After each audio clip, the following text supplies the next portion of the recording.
Hello everyone. सो अब हम start करेंगे सॉइल क्लासिफिकेशन का प्रीवियस ईयर क्वेश्चन 1 मार्क्स। ठीक है, स्टार्ट करते हैं। फर्स्ट क्वेश्चन है आपका, the description sandy silty clayey signifies that. Sandy silty clayey, again आप लाइन में खड़े होते हैं स्कूल में, तो सबसे पहले कौन खड़ा होता है? जिसका हाइट सबसे छोटा होता है, तो ये सबसे छोटा हो जाएगा, क्वांटिटी वाइज सबसे छोटा हो जाएगा। ठीक है, उसका सैंडी से ज़्यादा क्वांटिटी किसका होगा? सिल्ट का। लेकिन फिर सबसे ज़्यादा क्वांटिटी होगा वो क्ले का होगा। ठीक है, फिर चेक करते हैं। The soil contains unequal proportion. ठीक है, अनइक्वल प्रोपोर्शन तो हो गई। Of three constituents in order of sand silt clay, जिसमें सैंड ज़्यादा है। सैंड ज़्यादा रहेगा क्या? नहीं, जो आगे है, जो सामने खड़ा रहेगा वो सबसे छोटा रहेगा, तो सैंड सबसे छोटा होना चाहिए। ठीक है, तो ये गलत हो गया फर्स्ट वाला। The soil contains equal proportion, ये तो यही गलत होगा, इक्वल प्रोपोर्शन तो होगा ही नहीं, अनइक्वल ही होगा। Next, soil contains unequal proportion correct है। Other three constituent such that clay is greater than silt is greater than sand, ये सबसे बड़ा हुआ, फिर मीडियम हुआ, फिर ये सबसे छोटा हुआ, तो ये आपका सी आपका सही है। ठीक है, तो C is the correct answer. Next option, there is no information regarding relative proportion, तो ये तो है नहीं, सी आपका सही आंसर हो गया। नेक्स्ट आपका, equation of A line in the plasticity chart. Equation of A line, तो आई होता है आपका 0.73 लिक्विड लिमिट -20। ठीक है, तो ये आपका इक्वेशन हो गया, ये यहीं पर आपको यहाँ पर मेंशन किया गया। ठीक है, नेक्स्ट देखते हैं। A soil having particles of nearly same size is known as. Same size, particle having a soil having particles of nearly same size, तो हम ग्रेन पार्टिकल डिस्ट्रीब्यूशन कर्व या ग्रेन डिस्ट्रीब्यूशन कर्व में हम देखे थे, एक रहता है ये, इसको हम वेल ग्रेडेड बोलते थे। ठीक है, यहाँ पर पार्टिकल साइजेस रहता था, साइज इन लॉग। ठीक है, एक आपका रहता था ऐसा कुछ हम्प रहता था उसमें, इसको क्या बोलते थे? इसको हम गैप ग्रेडेड बोलते थे, गैप ग्रेडेड। ये एक्चुअली क्वेश्चन पिछले चैप्टर का है, लेकिन पिछले चैप्टर में कवर नहीं हो पाया, तो इसलिए हमने इस चैप्टर में इंक्लूड कर दिया। फिर एक रहता है सेम, रहता है सेम साइजेस का। ठीक है, सेम साइज, तो इसको हम बोलते हैं यूनिफॉर्म, एक ही साइज का। आप स्कूल में यूनिफॉर्म पहनते हैं तो क्या रहता है? यूनिफॉर्म आपका सेम साइज का, सेम डिज़ाइन का रहता है ना, तो वैसे यूनिफॉर्म एक ही साइज का, तो ये आ गया यूनिफॉर्म ग्रेडेड। अब कुछ लोग बोल सकते हैं कि यूनिफॉर्म ग्रेडेड और गैप ग्रेडेड को क्या बोलते हैं? दोनों को पुअरली ग्रेडेड बोलते हैं, तो इसका आंसर पुअरली भी तो आ सकता है ना, लेकिन पुअरली में क्या है, फिर गैप ग्रेडेड भी आ जाएगा। ठीक है, तो हम ये पुअरली नहीं लिखेंगे, ये हमारा आंसर आएगा uniformly graded. Uniform same, same size, same जैसे ड्रेस होता है वैसी यूनिफॉर्म। ठीक है, fourth, the particle size distribution curves are extremely useful for the classification of. जो पार्टिकल साइज डिस्ट्रीब्यूशन कर्व किसके लिए काम आता है? वो आपका कोर्स ग्रेन सॉइल के लिए होता है। ठीक है, आपका कोर्स ग्रेन में साइजेस के हिसाब से, अगर 75 माइक्रोन से पास हो रहा है तो उसको क्या बोलेंगे, फिर 4.75 mm से पार हो रहा है तो उसको क्या बोलेंगे, तो ये अलग अलग ये साइजेस पे डिपेंड करते हैं। ठीक है, तो coarse grain soil. Fine grain में हमारा प्लास्टिसिटी चार्ट रहता है। ठीक है, तो ये और ये दोनों तो कुछ है नहीं, बहुत coarse grain and fine grain, दोनों के लिए तो अलग अलग प्रोसेस रहता है, तो एक कैसे हो जाएगा? फिर सिल्ट और क्ले, ये भी नहीं है। सिल्ट और क्ले क्या है? ये आपका फाइन ग्रेन ही तो है। ठीक है, फाइन ग्रेन में क्या होता है? Plasticity chart. प्लास्टिसिटी चार्ट में आप फाइन्स कंसिडर नहीं करते, ध्यान रखना, वो आपका रहता है ग्राफ बिटवीन आईपी एंड आपका लिक्विड लिमिट। और आपका जो कोर्स ग्रेन रहता है वो आपका साइजेस का रहता है, फिर आपका फाइन्स का रहता है ना, फाइन्स। तो इसमें फाइन ग्रेन सॉइल में फाइन्स हम कंसिडर नहीं करते, लेकिन इसमें आप फाइन्स कंसिडर करते हैं कि कितना पास हुआ। फाइन्स क्या होता है? कितना पास हुआ, वही तो है, 75 माइक्रोन से कितना पास हुआ वही आपका फाइन्स होता है। ठीक है, नेक्स्ट देखते हैं हम। फिर है fifth, data from a sieve analysis conducted on a given sample of soil showed that 67% of the particles through 75 micron ISC। तो ये क्या बोल रहा है? 67% of the particle pass through, यहाँ पर पास आना चाहिए था शायद, pass through 75 micron sieve. 75 micron sieve से कितने परसेंट पास हो रहे हैं?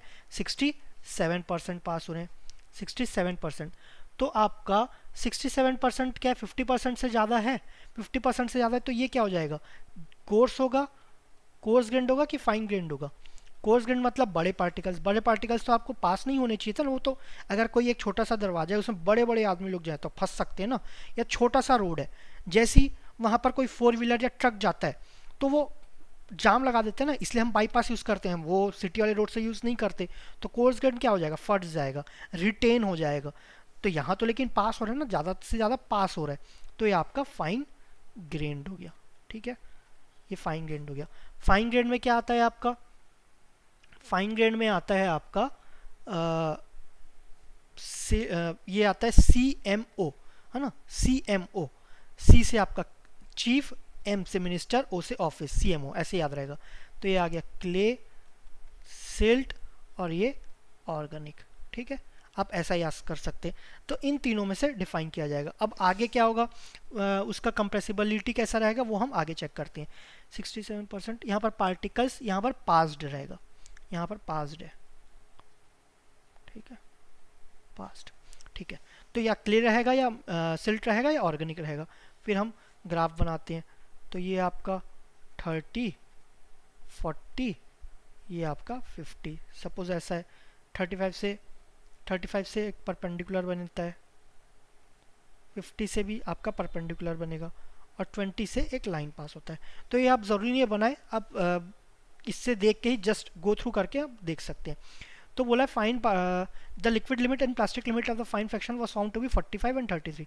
तो लिक्विड लिमिट क्या है आपका 45 है, आपका प्लास्टिक लिमिट क्या है 33% है। तो हमें तो सिर्फ ये चेक करना है ना। अच्छा ठीक है, लिक्विड लिमिट क्या 45, 45 क्या है यहाँ पर है, यहाँ पर आता है ये क्या है, यहाँ पर क्या आता है लो आता है। पहले क्या है, हम लो एवरेज वाले को भेजेंगे, जिसका एवरेज कम रहता है ना उसको पहले बैटिंग करने भेजेंगे, पार्शलिटी नहीं करेंगे। ठीक है, क्रिकेट में पहले जिसका हाई एवरेज रहता है, जो बैट्समैन है उसका हाई एवरेज लेता है, तो उसको पहले भेजते हैं। लेकिन हम यहाँ पर लो वाले के साथ पार्शलिटी नहीं करेंगे, पूरा बैटिंग देंगे उसको, लो फिर इंटरमीडिएट फिर लास्ट में हाई एवरेज वाले को। ठीक है, ऐसा कुछ हुआ। तो ये इंटरमीडिएट है। अब इसमें इंटरमीडिएट कौन सा, सिर्फ एक ही है, तो हमारा आंसर क्या होगा बी। तो हमें तो चेक करने की ज़रूरत नहीं है कि सी है या क्ले है कि सिल्ट है कि आपका ऑर्गेनिक है, बाय डिफ़ॉल्ट यहाँ पर एम आ गया। लेकिन फिर भी हमें यहाँ टाइम तो मैनेज करना नहीं, हमें तो पूरा समझ के करना है ना। तो हम यहाँ पर चेक करते हैं कि एम आएगा कि नहीं आएगा।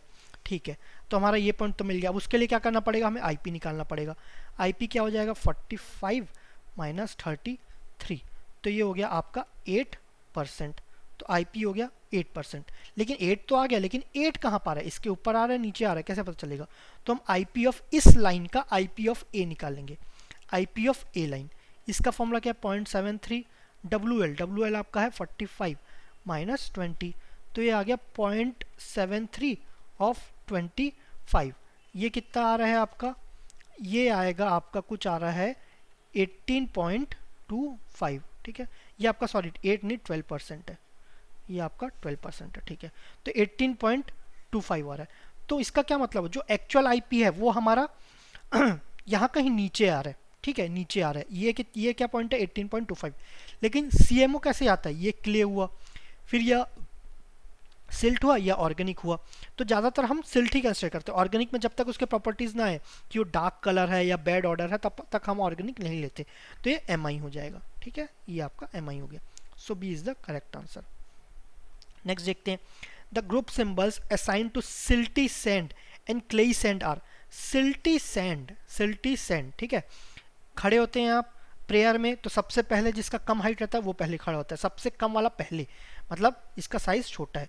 लेकिन जब इसका इनिशियल लिखेंगे, किसी के नाम के सामने डॉक्टर लगा देंगे, DR शॉर्ट फॉर्म में लिख रहे हैं ना, तो शॉर्ट फॉर्म में जब भी लिखते हैं तो उसको पहले लिखते हैं जो इंपॉर्टेंट है। ठीक है, तो यहाँ पर सैंड इंपॉर्टेंट, तो एस पहले लिखेंगे। फिर क्या है, फिर सिल्ट को एस नहीं करते, ये एस, तो इसका हो गया SM। SM क्या है, यहाँ पर भी है यहाँ पर भी है। ठीक है, तो ये या तो CS होगा या SC होगा। फिर देखते हैं, फिर है आपका क्लेई सैंड। पहले कौन सा खड़ा है, क्लेई, मतलब उसका हाइट छोटा है, लेकिन हम जब शॉर्ट फॉर्म में लिखेंगे तो सैंड पहले आ जाएगा, तो SC। ठीक है, तो SC, तो ये हो गया, that is C is the correct answer. ठीक है, नेक्स्ट देखते हैं हम। नेक्स्ट हमारा fine grain soil has liquid limit 60, plastic limit 20। Liquid limit आपका 60 दिया है, प्लास्टिक लिमिट आपका 20 दिया है। As per plasticity chart according to IS distribution the soil is represented by. इसमें क्या फाइन्स नहीं दिया है, तो हम इसको कोर्स ग्रेन नहीं है, ये कोर्स ग्रेन नहीं है। प्लस आपका इसमें क्या यूज हुआ है, प्लास्टिसिटी चार्ट हुआ है। ये किसके लिए होता है, ये आपका फाइन ग्रेन्ड के लिए यूज होता है। ठीक है, फाइन ग्रेन्ड किस में डिवाइडेड रहता है, आपका CMO, क्ले, सिल्ट, ऑर्गेनिक। ठीक है, ये तीन में। तो आपका देखते हैं अब, according to the soil is represented as. अब ये 60 है, ये 20 है, इसको हम ड्रॉ करते हैं। ये आपका 50 हुआ, ये 30 हुआ, ये आपका कुछ 35 हुआ, ये 50 हुआ, ये 20 हुआ। ठीक है, तुम्हारा WL कहाँ लाई कर रहा है? 60 पे लाई कर रहा है, यहाँ पर कहीं पर। तो ये क्या है? हाईली। एवरेज ज़्यादा है तो ये हाईली हो गया। ठीक है, हाईली, जिसका एवरेज ज़्यादा है वो लास्ट में आता है, तो ये हाईली हो गया। अब इसमें H वाला कौन सा है? सिर्फ यही दिख रहा है, तो C तो अपने आप हो जाएगा, तो हमें चेक करने की ज़रूरत नहीं है। फिर भी हम एक बार चेक कर लेते हैं। IP कितना हो जाएगा? 60 माइनस 20, तो ये आ गया आपका 40। 40 कहाँ आएगा? ऊपर आएगा, यहाँ पर आएगा, यहाँ पर आएगा। कैसे करेंगे? तो सपोज IP आप गया 40, है ना, 60 माइनस 20 ये लिखते हैं सपोज अभी। फिर नेक्स्ट IP ऑफ A, ये क्या हो जाएगा? 0.73 WL minus 20, that is 60 minus 20। तो यहाँ पर भी 60 माइनस 20, यहाँ पर भी 60 माइनस 20 है, लेकिन यहाँ 60 माइनस 20 को कुछ फैक्टर से रिड्यूस कर रहे हैं, 1 से कम है ना, 0.73 से मल्टीप्लाई कर रहे हैं, तो ये इससे कम आ जाएगा। तो IP ऑफ A यहाँ कुछ आएगा और ये IP आएगा, मतलब ये कितना हो गया? ये आपका 40 हो जाएगा। ठीक है, IP ऑफ A ये कुछ नीचे आएगा, तो ये ऊपर आएगा। ऊपर क्या आएगा? सबसे पहले चीफ, दैट इज C, यहाँ पर M या O, तो C, तो आ गया CH, दैट इज C। ठीक है, तो C is the correct answer. Next question, as per Indian standard soil condition, a sample of silty clay with liquid limit of 40% and plasticity index of 28% is classified as। अब क्या क्या दिया? Liquid limit दिया है आपका 40%, फिर क्या दिया? प्लास्टिक इंडेक्स दिया। ये ध्यान रखना, liquid limit and plasticity index दिया है, प्लास्टिक लिमिट मत समझ लेना, दोनों में कंफ्यूजन हो जाएगा। आपका WP नहीं दिया है, आपका IP दिया है, ये ध्यान रखना। ठीक है, ध्यान से पढ़ना क्वेश्चन। तो ये दिया है आपका 28%। ठीक है, अब ये किस में क्लासीफाई किया है? अब ये क्या बोल रहा है? Silty clay. Silty clay, height किसका छोटा है? सिल्ट का छोटा है, तो हमें क्ले यहाँ से पता चल गया ना, ये तो क्ले ही है, क्ले ही है। ठीक है, डायरेक्टली ये मत कर देना सिल्टी क्ले दिया है तो आप इसको CM कर दो, ये मत कर देना। ऐसा ऐसा कोई ये आपका कोई क्या बोलते हैं, ऐसा कोई नोटेशन नहीं है अवेलेबल। CM करके कोई सॉइल नहीं है, जो हमारा as per Indian standard soil classification है उसमें CM नहीं है। ठीक है, सिल्टी क्ले अ सैंपल है, सिल्टी क्ले का सैंपल है, लेकिन इंडियन स्टैंडर्ड में हम क्या करते हैं? उसको कंप्रेसिबिलिटी में फिर डिवाइड करते हैं ना, हाई कंप्रेसिबल है, इंटरमीडिएट, लो है, कि CL ML, ये इसमें डिवाइड करते हैं। ठीक है, लिक्विड लिमिट 40%, तो लिक्विड लिमिट 50 से कम है, ये तो मैं देखते ही बता दे रहा हूँ कि ये आपका I आना चाहिए। ठीक है, I, तो ये क्या हो जाएगा? I इनमें से ढूंढो, I तो ये आ रहा है, तो ये होना चाहिए, और क्ले हमें यहाँ से पता चला तो B होना चाहिए। ठीक है, ये B।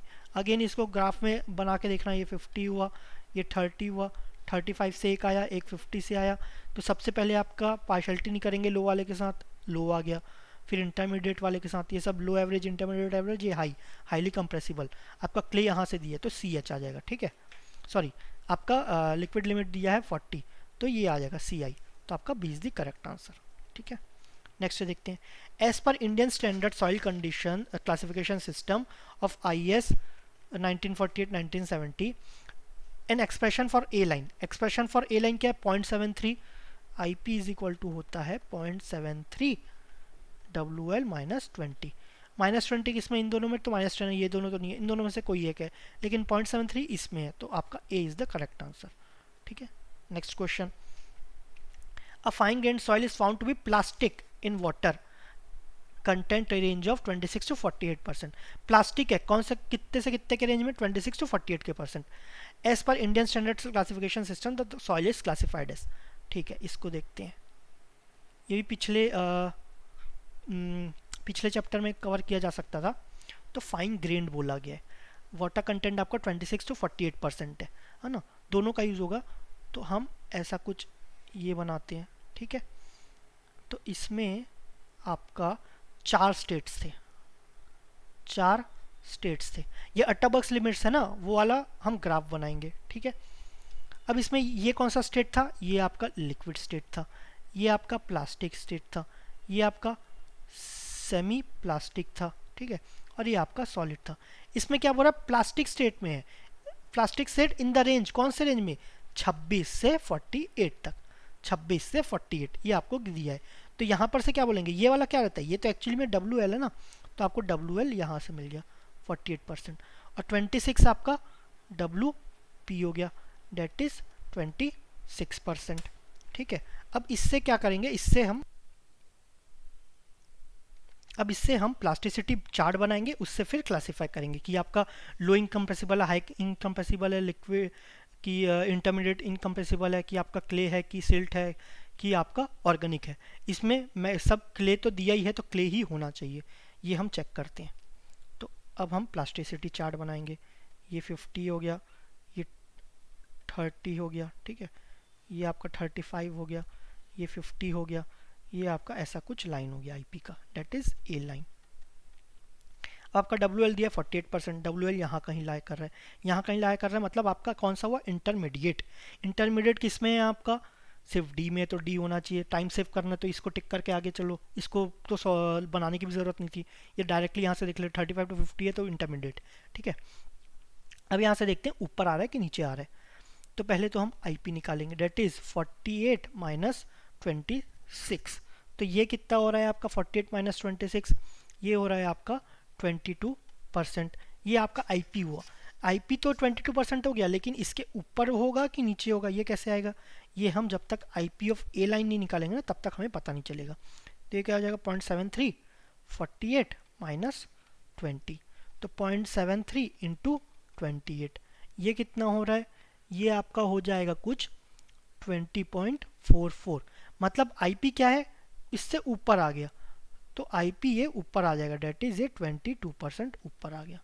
ठीक है, तो ये आपका क्या हो जाएगा, ऊपर क्या आता है, सी चीफ, यहाँ पर नीचे एम मिनिस्टर ऑफिस, तो चीफ सी, तो क्ले और इंटरमीडिएट, क्योंकि ये 50 के नीचे है, 35 और 50 के बीच में, that is C is D is the correct answer.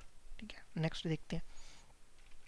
अब the notation S C S पर Indian soil classification system refers S. S C notation में एस वाला इंपॉर्टेंट है, लेकिन जब उसका फुल फॉर्म लिखेंगे ना, तो जो आपका कम वाला है वो पहले आ जाएगा। मतलब ये क्या हो गया, क्लेई सैंड। ठीक है, क्लेई सैंड, तो आपका सी। ठीक है, नेक्स्ट। अब आपका 12th क्वेश्चन है, a completely mixed dilute suspension of sand particles having diameters. अब एक सस्पेंशन एक dilute suspension solid liquid solution है जिसमें सैंड पार्टिकल्स है, उसके अलग अलग डायमीटर के 0.25, 0.35, 0.4, 0.45 and 0.5 are filled in a transparent glass column of diameter 10 centimetre. जो ग्लास है उसका डायमीटर क्या है, 10 सेंटीमीटर। ठीक है, इसमें अब क्या है, आपका सैंड पार्टिकल्स अलग अलग साइड का, ये हाइट कितना है, ये आपका 2.5 मीटर, और ये आपका डाया जो है ये है 10 सेंटीमीटर। ठीक है, the suspension is allowed to settle without any disturbance. अब वो सेटल हो रहे हैं suspension. It is observe that all particles of diameter 0.35 metre settled to the bottom of the column in 30 seconds.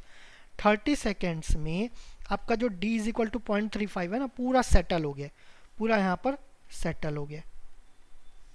अब पूछा गया फॉर द सेम पीरियड, इसी period के लिए, the percentage removal of particles of diameters 0.45 and 0.55 from the suspension is. अब 30 second में ही आपका 0.45 और 0.5 का कितना रिमूवल हुआ, रिमूवल इन द सेंस यहाँ पर सेटलमेंट ही है ना, तो आपका 35.35 mm वाला 30 सेकेंड में पूरा सेटल हो गया। d is equal to 0.45 and 0.50 mm कितने सेटल होंगे, कितने परसेंट ये सेटल होंगे। तो देखते हैं हम, इसका क्या कॉन्सेप्ट है, आपका टर्मिनल वेलोसिटी। टर्मिनल वेलोसिटी का है आपका फॉर्मूला, इसका फॉर्मूला था 18 सॉरी इसका था आपका G S minus 1 D square by 18 mu, ये आपका काइनेमेटिक विस्कोसिटी था। तो ये कांस्टेंट जी constant, mu constant, S constant, आपका वेरी कितना हो रहा है, सेम मटेरियल का ना, सैंड पार्टिकल्स, हम ये अज्यूम करके चल रहे हैं। तो V S is proportional to D square, मतलब डायमीटर जितना ज़्यादा होगा टर्मिनल वेलोसिटी उतनी ज़्यादा होगी। मतलब क्या बोल सकते हैं, इन दोनों केस में टर्मिनल वेलोसिटी ज़्यादा है। कितना ज़्यादा है वो देखते हैं हम। ठीक है, वो निकालने की ज़रूरत है कि भी नहीं है वो देखते हैं। टर्मिनल वेलोसिटी इस केस में ज़्यादा है। ज़्यादा है मतलब क्या है, वेलोसिटी ज़्यादा है तो वो जल्दी सेटल हो जाएंगे, जल्दी सेटल हो जाएंगे। जल्दी सेटल हो गए तो 30 सेकंड में 0.35 हुआ, तो 30 सेकंड में क्या हो जाएगा, इसकी स्पीड ज़्यादा है तो पहले ही सेटल हो जाएंगे, 0.35 से पहले ही सेटल हो जाएंगे, मतलब 100% रिमूवल हो जाएगा। तो 100% आपका रिमूवल हो गया। ठीक है, तो आपका आंसर है 100। नेक्स्ट देखते हैं हम, नेक्स्ट है आपका as per unified soil, as per unified soil classification system USCS, the type of soil represented by MH is. MH ये क्या है, सिल्ट और सिल्ट है, और आपका H क्या डिनोट कर रहा है, highly compressible. Highly compressible, highly compressible का कंडीशन क्या रहता है, आपका लिक्विड लिमिट जो है वो आपका ग्रेटर देन 50% होना चाहिए, ठीक है। सिल्ट, सिल्ट कौन सा है, इनऑर्गेनिक सिल्ट, इनऑर्गेनिक सिल्ट, ये दोनों में से एक है। हाई प्लास्टिसिटी, लो प्लास्टिसिटी, वो तो प्लास्टिसिटी का कोई वैल्यू दिया नहीं है तो हम उससे कुछ कर ही नहीं पाएंगे। लेकिन liquid limit more than 50%, liquid limit less than 50%, तो मोर देन 50%। अब इसे प्लास्टिसिटी में भी बोल सकते हैं। प्लास्टिसिटी क्या होता है, WL माइनस WP। तो आपका लिक्विड लिमिट ज़्यादा है तो प्लास्टिसिटी भी ज़्यादा हो जाएगी। और ये आपको नहीं देखना है तो लिक्विड लिमिट से कंपेयर करो। H दिया है मतलब लिक्विड लिमिट मोर देन 50% तो रहेगा ही, तो C is the correct answer, ठीक है। सो आपका इतना ही क्वेश्चन था। Thank you very much.